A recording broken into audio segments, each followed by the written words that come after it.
তোমাকে তোমার আপন মানুষরা খুব ভালোবাসে, তাই না? হ্যাঁ, তারা তো সেটাই বলে। আসল কথা, কেউ তো কোনোদিনও বলে না যে তোমায় আমি ভালোবাসি না। কেউ তো এটাও বলে না যে তোমার পিছনে আমি তোমার নামেই নিন্দা করি। সব আপন মানুষ কিন্তু আপন হয় না। চোখের সামনে যাদের দেখে আমাদের ভালো মনে হয়,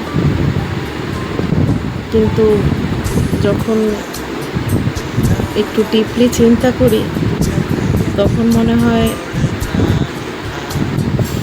শুধু নামেই তারা আপন, নামেই তারা নিজের। তোমার আপন তোমার নিজের না, সেটা তুমি কি করে বুঝবে?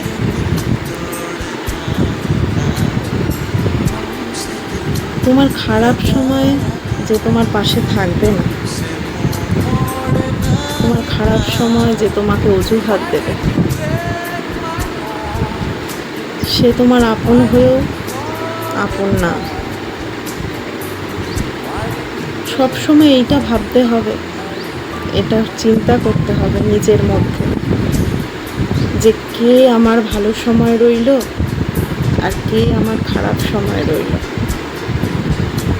যে শুধুমাত্র তোমার ভালো সময় তোমার কাছে থাকে, খারাপ সময় তার টেক্কি খুঁজে পাওয়া যায় না, সে আর যাই হোক তোমার আপন না। প্রত্যেকটা মানুষের মধ্যেই তো দোষ গুণ লুকিয়ে আছে, যে শুধু তোমার গুণটাকে ভালোবাসবে, দোষটাকে না।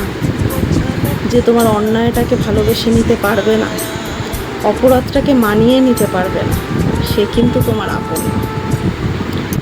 বরঞ্চ যে তোমার অন্যায়কে, তোমার অপরাধকে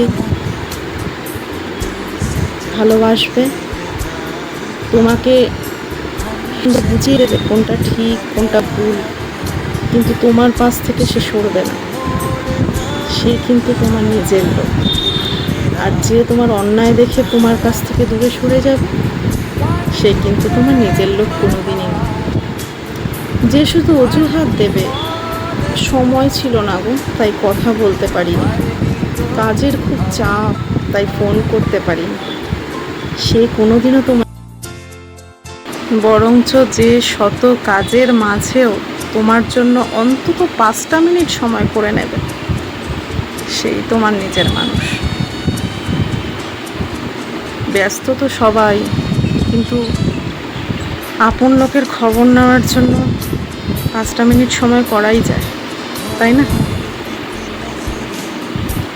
আবার যারা প্রতিনিয়ত তোমাকে ফোন করছে, তারাও যে তোমার আপন, তারাও যে তোমার নিজের, তাও কিন্তু নয়। ওনাকে কিন্তু কর্তব্যের খাতিরেও ফোনটা করে, যে না বাবা, ফোন না করলে আবার বলবে তো যে ফোন করেনি, খোঁজ রাখেনি, কথা বলেনি, একবার ফোনটা করেই নি। এটা কি? এটা দেখানো, সেটা কিন্তু না। মন থেকে করতে হবে, যে না একটা বড় খবর নিয়ে কী করছে দেখি, সে হচ্ছে তোমার নিজের লোক।